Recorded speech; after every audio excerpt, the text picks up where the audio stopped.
Hi and welcome back to our YouTube channel. Today we are brewing a Christmas beer. Now we're not absolutely crazy, we know Christmas is a few months away, but this is all about seasonal brewing.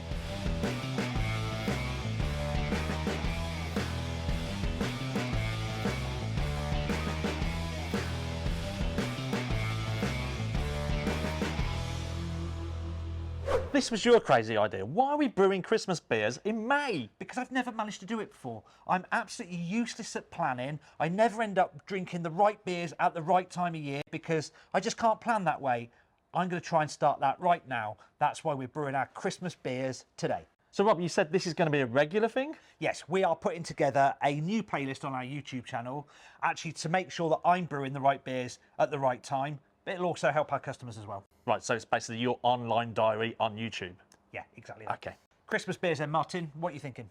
For me, it has to be barley wine or old ale. You know, the Fuller's Vintage. That's the beer I look forward to most of all at Christmas time.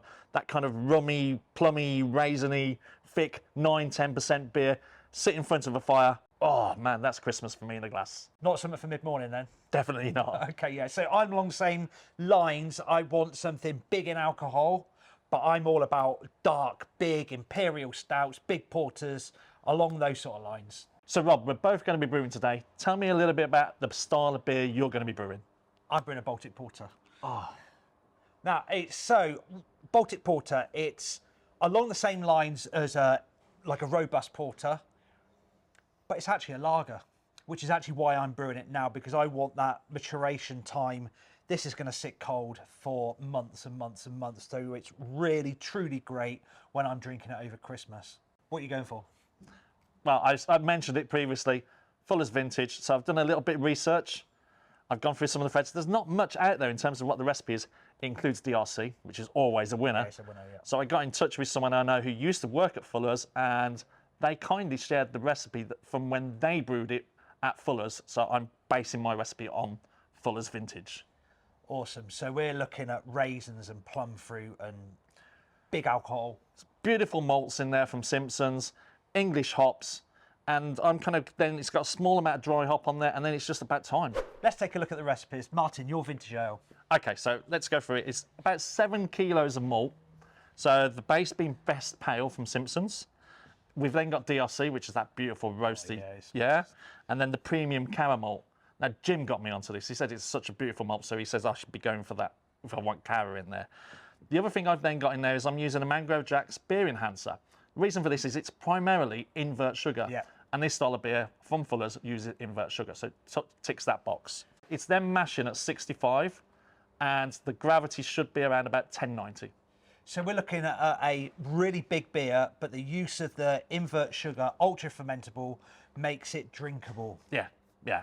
It should thin it out a little bit. Yeah, yeah, cool. So then hopping, on the hops, they go for 1 charge on the hops during the kettle, and that's purely for bitterness. And that's kind of to bring around about 45 to 50 IBUs. So I've gone for a selection of different English hops in there to do that, which is Target and Endeavour. Yep. I'm doing a small amount of Whirlpool, which is UK Chinook. And then on the kettles, on the fermenter side, they do 2 different things.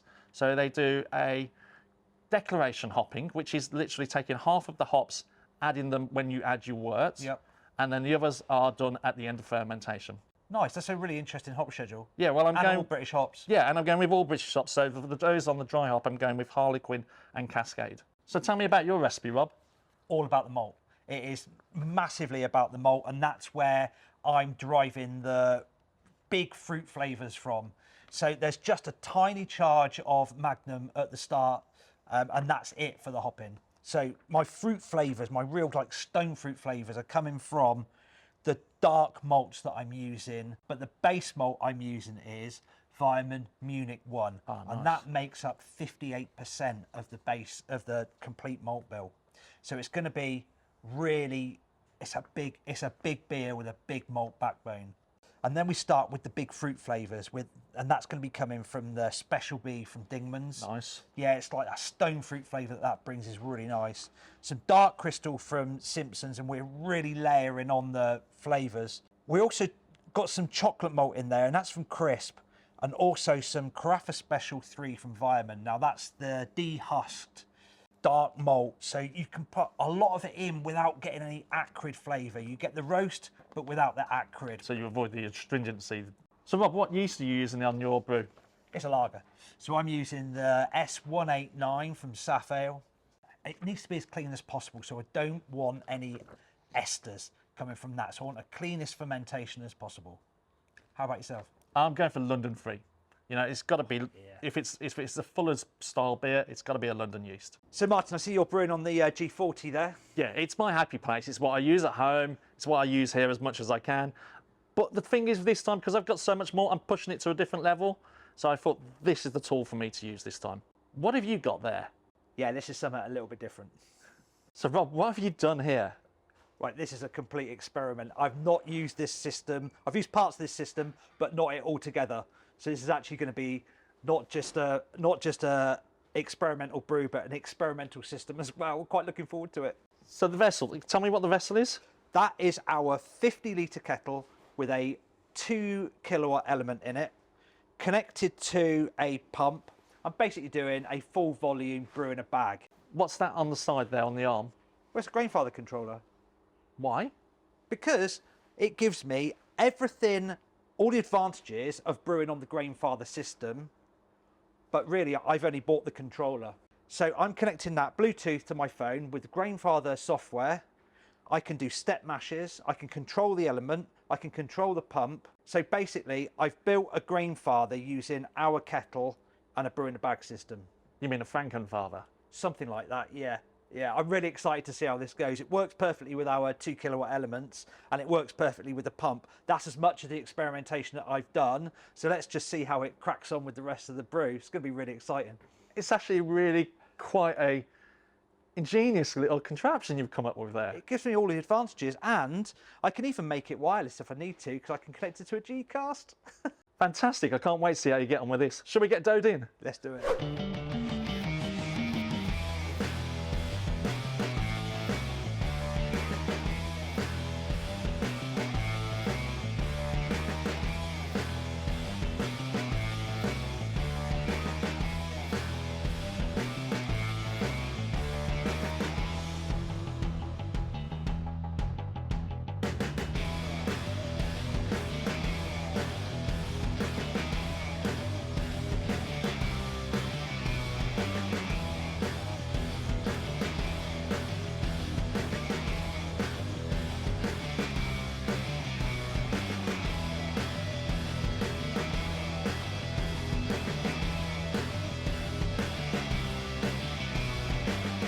So that's us just both finished our mash. How'd you get on the G40, Martin? I mean, as expected, Rob. I mean, the G40 does what it does. Yeah. There's a lot more grain and a lot more liquor.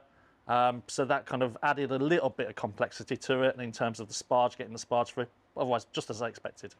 How about you? Because I noticed you've put something else along as well as a Grainfather control. What's that going on the end? So this is a trick that we used to use actually when I first started brewing. You take what is in essence the first run-ins, so 3 or 4 litres, and I'm boiling that ferociously. I'm going to reduce it right down, and then it's going to go back into the boil kettle. I'm doing it because I want really enhanced melanoidin flavours. It really enhances the roastiness, the richness of the finished beer, and enhances the stone fruits that I'm really looking for in this beer. Wow, really interesting. So you're using some maths to then calculate and hit your numbers at the end? No, not at all. No, Okay. no. I think I've calculated the mash efficiency of this system at 70%. First time I've used it, so I don't know quite where I'm going to be, but I've come across the 70%. I think I'm going to be there or thereabouts for a starting gravity of 1080. The one thing that I did notice with this system is that the grain bag started to get sucked into the outlet of the kettle when I was using the pump to recirculate. Is that because the pump's more powerful, or? It's because it's a flexible bag rather than a stainless steel basket. So anything that's loose can get pulled in. So we had to fashion the mash paddle against the outlet. We found a way around it. That's fine. We need, if I'm going to continue to use this system, we want a permanent, easy solution. So we need to get our thinking caps on for that. Other than that, it's worked absolutely flawlessly. It's been fantastic. Right, well, you're on with the boil, so I've got to get my basket off and crack on with my boil.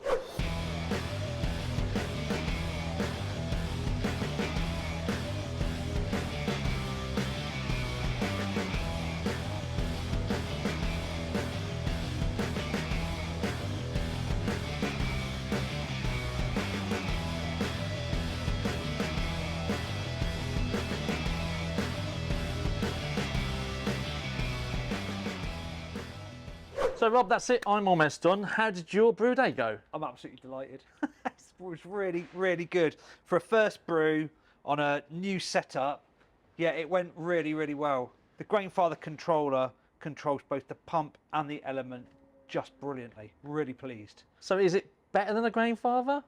No, just different. It's just a different way of brewing. And if you've already got an electric kettle and a pump, the Grainfather control box is a fantastic add-on because it gets you all of the advantages of being within the Grainfather community. The sharing of the recipes, the recipes dialed straight into your control box, being able to control it off your phone or wirelessly if needs be, just fantastic.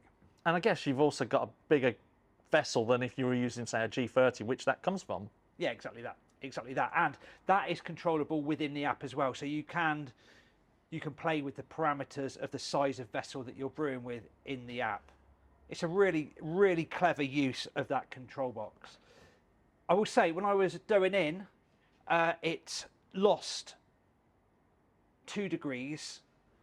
It took just 4 minutes to get back up to the correct mash temperature, which is actually really, really good. And what size element you got in the kettle? 2 kilowatts. Wow. 2 kilowatts. So the pump running, and it took 4 minutes to get back up to 62. So it dropped to 59 when the grain went in, 4 minutes back up to 62, which was my first mash step.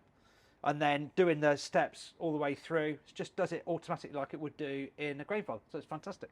You've obviously got a lot more to do post-boil than me, so you're still...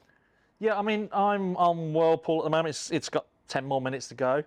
But in terms of numbers, I've kind of hit my gravity that I wanted. I hit my 1090. Yeah. I've got a little bit more volume, which obviously I'm going to lose some at the bottom because of trub, etc. So I'm expecting to get 23 litres in the fermenter. Awesome. And then I'm going to do my declaration hops and then get the yeast in. Actually, really pleased to get this brew done in the fermenter so that we can be enjoying the beer at Christmas. Awesome. Oh, I can't wait. I mean, it's going to be difficult sitting there knowing that this is there waiting for us to drink come November, December time. We can tick it off. It's awesome. I hope we've inspired you to think about seasonal brewing and choosing the right beers to brew at certain times of the year to enjoy at other times of the year. If you've got ideas about seasonal brews you'd like to see us cover, put them down below in the comments. Don't forget, subscribe to our channel, hit the bell for notifications, and of course, you can follow us on Facebook, Instagram, and Twitter. If you want to see James dancing, you can even follow us on TikTok. Have a great brew.